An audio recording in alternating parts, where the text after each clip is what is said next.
Hi all, അസ്സലാമു അലൈക്കും. Creative കിച്ചണിലേക്ക് എല്ലാവർക്കും സ്വാഗതം. ഞാൻ ഇന്നൊരു അടിപൊളി കപ്പ ബിരിയാണിയാണ് ഉണ്ടാക്കാൻ പോകുന്നത്. നല്ല ഈസി ആയിട്ടുള്ള രീതിയിലാണ് ഉണ്ടാക്കുന്നത്. അപ്പോൾ ഇതെങ്ങനെയാണ് ഉണ്ടാക്കുന്നത് നമുക്ക് നോക്കാം. ഞാനിവിടെ 1/2 കിലോഗ്രാം ബീഫാണ് എടുത്തിട്ടുള്ളത്. നന്നായി ക്ലീൻ ചെയ്ത് ചെറിയ കഷ്ണങ്ങളാക്കി കട്ട് ചെയ്ത് എടുത്ത് വെച്ചിരിക്കുകയാണ്. നല്ല എല്ലോട് കൂടിയുള്ള ബീഫ് എടുക്കാൻ ശ്രദ്ധിക്കുക. നല്ല നെയ്യൊക്കെയുള്ള ബീഫായിരിക്കും ഒന്നും കൂടി ഇതിന് ടേസ്റ്റ് ഉണ്ടാവുക. അപ്പോൾ നമുക്കിതൊരു പ്രഷർ കുക്കറിലേക്ക് മാറ്റി കൊടുക്കാം.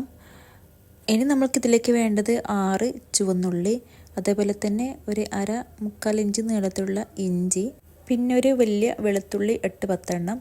എന്നിട്ട് ഇതുപോലെ ഇതെല്ലാം നന്നായി ചതച്ചിട്ട് വേണം ബീഫിലേക്ക് ചേർത്ത് കൊടുക്കാൻ വേണ്ടിയിട്ട്. അല്ലെങ്കിൽ 3 കൂടി മിക്സിയിലിട്ട് ഒന്ന് അടിച്ചെടുത്താലും മതി. ഞാനിപ്പോൾ ഇതുപോലെ ചതച്ചിട്ടാണ് എടുത്തിരിക്കുന്നത്. ഇനി നമുക്കിതിലേക്ക് കുറച്ചധികം തന്നെ കറിവേപ്പില ചേർക്കാം. 1 ടീസ്പൂൺ ഉലുവ ചേർക്കുന്നുണ്ട്. 1/2 ടീസ്പൂൺ അല്ലെങ്കിൽ 3/4 ടീസ്പൂൺ വരെ ഉലുവ ചേർക്കാം. ഉലുവ അല്ലെങ്കിൽ ഉലുവയുടെ പൊടി ചേർത്താലും മതി. 1 ടീസ്പൂൺ ഗരം മസാല പൊടി ചേർക്കാം. 1 ടീസ്പൂൺ പെരുംജീരകം പൊടിച്ചത്, അതായത് വലിയ ജീരകം. 1 ടീസ്പൂൺ കുരുമുളക് പൊടി. 1/2 ടേബിൾ സ്പൂൺ മുളക് പൊടി ചേർക്കുന്നുണ്ട്. 2 ടീസ്പൂൺ മല്ലിപ്പൊടി. 1/2 ടീസ്പൂൺ മഞ്ഞൾപ്പൊടി. ആവശ്യത്തിന് ഉപ്പ്. ഏകദേശം 1 ടേബിൾ സ്പൂൺ വരെ വെളിച്ചെണ്ണ. ഇത്രയും ചേർത്തിട്ടുണ്ട്. ഇനി ഈ പ്രഷർ കുക്കറിൻ്റെ ഉള്ളിൽ വെച്ചിട്ട് തന്നെ ഈ മസാലയ്ക്ക് നന്നായി യോജിപ്പിച്ചെടുക്കുക. നല്ല ബലം പ്രയോഗിച്ച് തന്നെ നന്നായി ഞെരടി ഈ ബീഫിലേക്ക് മസാലയ്ക്ക് നന്നായി പിടിക്കുന്ന രീതിയിൽ യോജിപ്പിച്ചെടുക്കുക. നന്നായി യോജിപ്പിച്ചതിന് ശേഷം ഞങ്ങൾക്കിതിലേക്ക് 1 കപ്പ് വെള്ളം ചേർക്കാം. വെള്ളം ചേർത്തതിന് ശേഷം കൈകൊണ്ട് തന്നെ നന്നായി ബീഫിലേക്ക് വെള്ളം കൂടി യോജിപ്പിച്ചെടുക്കുക. ഞാനിപ്പോൾ ഇവിടെ 1 കപ്പ് വെള്ളം മാത്രമേ ചേർക്കുന്നുള്ളൂ. ബീഫ് വേവാൻ വേണ്ടി അത്രയും വെള്ളം മതിയാവും. നല്ല പോലെ അങ്ങ് മിക്സ് ചെയ്ത് കൊടുക്കുക. അതിനുശേഷം പ്രഷർ കുക്കർ അടച്ചിട്ട് നമുക്ക് വേവിച്ചിട്ട് കൊടുക്കാം. എന്നിട്ട് നമുക്കിത് അടുപ്പത്തേക്ക് മാറ്റാം. ഒരു 4-5 വിസിൽ വരുന്നത് വരെ നമുക്കിത് വേവിച്ചെടുക്കാം. ഈ ബീഫ് നന്നായി വെന്ത് വരണം. അല്ലെങ്കിൽ നിങ്ങളുടെ കയ്യിലുള്ള ബീഫിൻ്റെ വേവിനനുസരിച്ചിട്ട് വേവിച്ചെടുക്കുക. ഈ സമയം കൊണ്ട് നമുക്ക് കപ്പ റെഡിയാക്കി എടുക്കാം. ഞാനിവിടെ ഒരു 3/4 കിലോ കപ്പയാണ് എടുത്തിട്ടുള്ളത്. അപ്പോൾ കപ്പയുടെ തൊലിയൊക്കെ കളഞ്ഞ ശേഷം കഴുകിയിട്ട് ചെറിയ ചെറിയ കഷ്ണങ്ങളാക്കി ഇതുപോലെ കട്ട് ചെയ്തെടുക്കാം. വലിയ കഷ്ണങ്ങളാക്കി വേവിച്ചിട്ട് മാഷ് ചെയ്തെടുത്താലും മതി. പക്ഷെ ഒന്നുകൂടി നല്ല എളുപ്പം ചെറിയ കഷ്ണങ്ങളാക്കി കട്ട് ചെയ്ത് ഇതുപോലെ വേവിക്കുന്നതാണ്. അപ്പോൾ കപ്പ മുഴുവൻ ചെറിയ കഷ്ണങ്ങളാക്കി കട്ട് ചെയ്ത് ഇവിടെ എടുത്ത് വെച്ചിരിക്കുകയാണ്. ഇനി നമുക്ക് ബീഫ് വെന്തിട്ടുണ്ടോ എന്ന് നോക്കാം. ഞാനൊരു 4-5 വിസിലിന് ശേഷം ഓഫ് ചെയ്തിട്ടുണ്ടായിരുന്നു. അപ്പോൾ നമ്മുടെ ബീഫ് ഇവിടെ റെഡി ആയിട്ടുണ്ട്. നല്ല പോലെ ബീഫൊക്കെ വെന്തിട്ടുണ്ട്. 1 കപ്പ് വെള്ളം മാത്രമേ ചേർത്തിട്ടുള്ളൂ എങ്കിലും ധാരാളം ഗ്രേവി ഇതിലുണ്ട്. ഇനി നമുക്ക് നേരത്തെ കട്ട് ചെയ്ത് വെച്ച കപ്പ ഇതിലേക്ക് ചേർത്ത് കൊടുക്കാം. കപ്പ സെപ്പറേറ്റ് വേവിച്ചിട്ട് ചേർക്കാം, പക്ഷെ ഞാനിതുപോലെയാണ് ചെയ്യുന്നത്. ഇങ്ങനെയാകുമ്പോൾ നമുക്ക് ഒന്നുകൂടി നല്ല എളുപ്പമാണ്. ഈ ബീഫ് കറിയിൽ തന്നെ കപ്പിട്ട് വേവിച്ചിട്ടാണ് ഞാൻ ഉണ്ടാക്കുന്നത്. അപ്പോൾ കപ്പ ചേർത്തിട്ട് നല്ല പോലെ മിക്സ് ചെയ്തെടുക്കുക. ഇനി ഞാനിതിലേക്ക് 2 കപ്പ് വെള്ളം കൂടി ചേർക്കുന്നുണ്ട്. അതായത് നമ്മൾ ചേർത്ത കപ്പയുടെ മുകളിൽ വരുന്ന രീതിയിലായിരിക്കണം വെള്ളം ഉണ്ടാവേണ്ടത്. കാരണം കപ്പ വെന്ത് കഴിയുമ്പോൾ പെട്ടെന്ന് നല്ല തിക്കായിട്ട് മാറും. അപ്പോൾ കുറച്ചധികം തന്നെ വെള്ളം ഒഴിച്ചെടുക്കണം, ഇല്ലെങ്കിൽ അടിയിൽ പിടിക്കാൻ ചാൻസ് ഉണ്ട്. കപ്പ ഇങ്ങനെ മുങ്ങിക്കിടക്കുന്ന രീതിയിൽ വെള്ളം ഒഴിച്ചെടുക്കുക. എന്നിട്ട് ഉപ്പ് ചെക്ക് ചെയ്തിട്ട് ആവശ്യമാണെങ്കിൽ ഉപ്പിട്ടെടുക്കുക. കുറച്ചും കൂടി കറിവേപ്പില ഞാൻ ഇതിലേക്ക് ചേർക്കുന്നുണ്ട്. എന്നിട്ട് നന്നായി മിക്സ് ചെയ്ത് കൊടുക്കുക.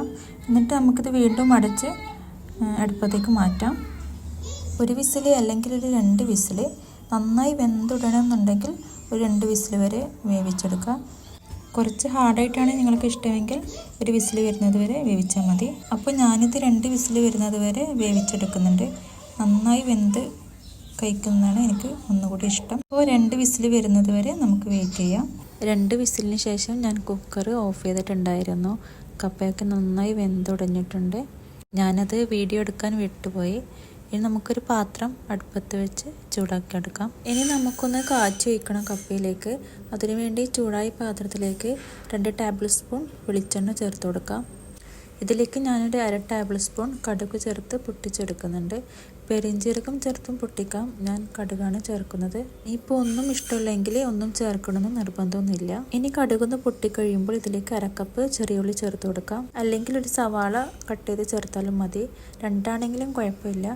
ചെറിയുള്ളി ആകുമ്പോൾ ഒന്നുകൂടി നല്ല ടേസ്റ്റ് ഉണ്ടാവും. ഇനി ഇതിലേക്കൊരു അല്പം കറിവേപ്പില കൂടി ചേർത്തിട്ട് ഇതെല്ലാം കൂടി നന്നായി ഒന്ന് വഴറ്റിയെടുക്കാം. നമ്മൾ ചേർത്ത ചെറിയുള്ളി നന്നായി വഴന്ന് അതിൻ്റെ കളറൊക്കെ ഒന്ന് മാറി വരണം. അത്ര വരെ വഴറ്റിയെടുക്കുക. വഴറ്റുന്നതിൻ്റെ ഇടയിൽ നമുക്കൊരു 3 വറ്റൽമുളക് കട്ട് ചെയ്തിട്ട് ചേർത്ത് കൊടുക്കുക. എന്നിട്ട് അതും കൂടി ചേർത്തിട്ട് നല്ലപോലെ ഒന്ന് വഴറ്റിയെടുക്കുക. ഇപ്പോൾ കണ്ടില്ലേ, ചെറിയുള്ളിയൊക്കെ വഴന്ന് നല്ലൊരു ഗോൾഡൻ കളറായി വന്നിട്ടുണ്ട്. ഈ സമയത്ത് ഒരു 1/2 ടീസ്പൂൺ മഞ്ഞൾപ്പൊടി, ഒരു 1/2 ടീസ്പൂൺ ഗരം മസാല അതും കൂടി ആഡ് ചെയ്യാം. ഞാനത് വീഡിയോയിൽ കാണിക്കാൻ വിട്ടുപോയതാണ്. അതിനുശേഷം കപ്പ നമുക്കിതിലേക്ക് ചേർത്ത് കൊടുക്കാം. ഇനി എല്ലാം കൂടി നല്ല പോലെ ഒന്ന് മിക്സ് ചെയ്തെടുക്കുക. നമ്മൾ വഴറ്റിയെടുത്ത ഉള്ളിയും മറ്റുമൊക്കെ ഇതിൽ നന്നായി മിക്സ് ചെയ്ത് വരണം. നന്നായി മിക്സ് ചെയ്തെടുത്തിട്ടുണ്ട്. ഇതിപ്പോൾ നിങ്ങൾക്ക് വേണമെങ്കിൽ കുറച്ച് സമയം കൂടി വെച്ചിട്ട് കട്ടിയായിട്ടെടുക്കാം. തിക്കായിട്ട് വേണമെങ്കിൽ അങ്ങനെയും ചെയ്യാം. കുറച്ചുകൂടി ലൂസായിട്ടാണ് ഒന്നുകൂടി ടേസ്റ്റ്. അപ്പോൾ നമ്മുടെ കപ്പ ബീഫ് ബിരിയാണി ഇവിടെ റെഡി ആയിട്ടുണ്ട്. ബീഫിന് പകരം മട്ടൺ വെച്ചിട്ടും നിങ്ങൾക്കിത് ഉണ്ടാക്കാവുന്നതാണ്. ഭയങ്കര ടേസ്റ്റ് ആയിട്ടുള്ളൊരു കപ്പ ബീഫ് ബിരിയാണിയാണ് കേട്ടോ ഇത്. ഇതുപോലെ തയ്യാറാക്കുകയാണെങ്കിൽ അടിപൊളി ടേസ്റ്റ് ആയിരിക്കും. അപ്പോൾ നിങ്ങളെല്ലാവരും ട്രൈ ചെയ്ത് നോക്കുക. ഭയങ്കര ടേസ്റ്റാണിത്. ചൂടോടുകൂടി ആകുമ്പോൾ ഒന്നുകൂടി നല്ല ടേസ്റ്റ് ആയിരിക്കും. അപ്പോൾ നിങ്ങൾക്കെല്ലാവർക്കും ഇന്നത്തെ വീഡിയോ ഇഷ്ടമായെന്ന് വിചാരിക്കുന്നു.